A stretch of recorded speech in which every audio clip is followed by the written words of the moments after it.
Hi, everybody. It's Jeff Wilson back again, and we're back talking about digital illustration anatomy. And today we're going to do part three. And in this one, I'm going to be comparing female and male anatomy, or just basically a lesson of what the differences are. And it's pretty simple. It'll be a pretty quick lesson here. I'm going to start with the female form, and females are basically,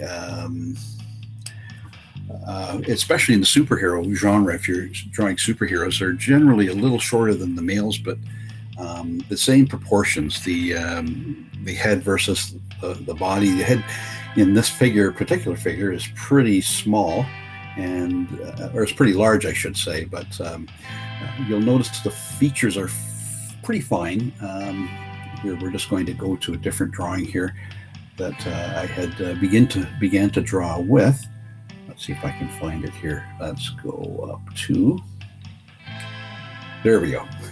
So I've done a little bit of a drawing over top of the figure here, and showing where the musculature would be, and of course the one of the differences is the pectoral muscles have breasts on them, and the other thing that's really quite different is the shape of the hips, and it's a little finer here. I'm just going to use my drawing tool to illustrate this part of it, and that's a little slimmer in this area of the torso, and widens more in the hip area. So that's one key difference in the male and female anatomy.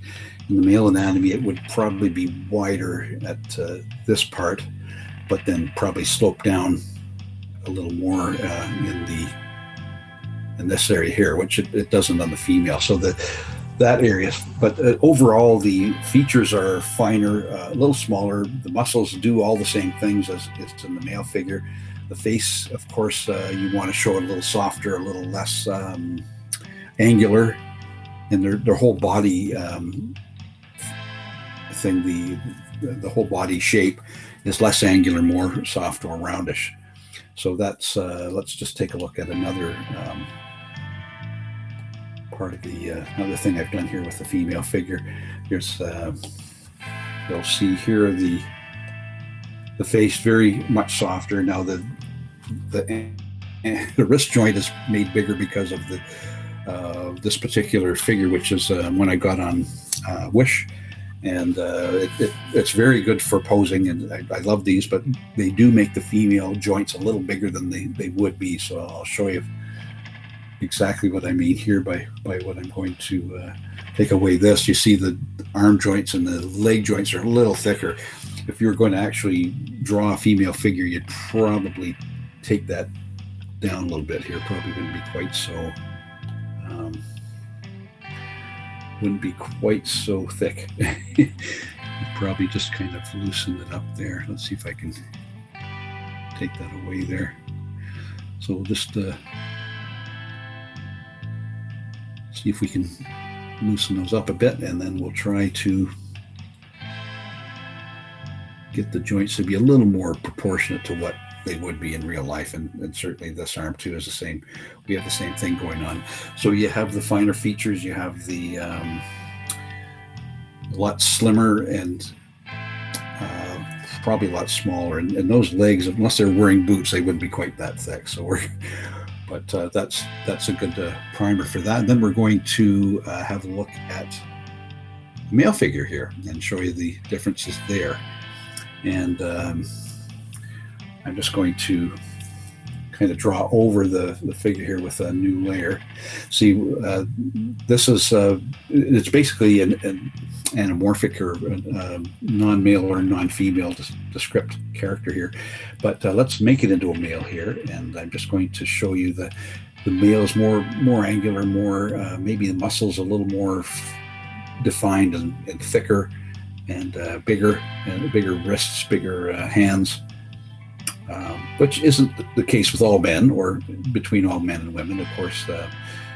It's a kind of the way we would draw them if we're trying to define them as figure. So the face would be a little more angular, probably a little sharper, and of course the hip joints are go from the thick torso down to almost straight down into the hip joint here, and then the thighs are, basically the same muscles as the female figure, but maybe a little more pronounced and angular and sharper, and maybe not always, but generally bigger in the ankles and in the wrist areas here. So let's just take that away here.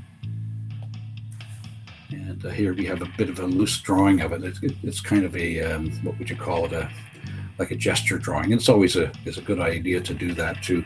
So if we were doing that versus a female figure, let's just draw this in a different color here. And for a female figure, we'd have it a little softer, and maybe not so sharp, and a little less angular, smaller in the arm joint, smaller in the wrist joint.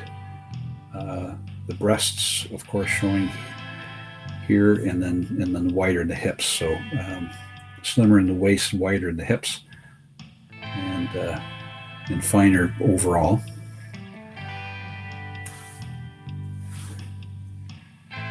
And then just maybe a little more slender in the legs, and certainly in the ankle joints as well.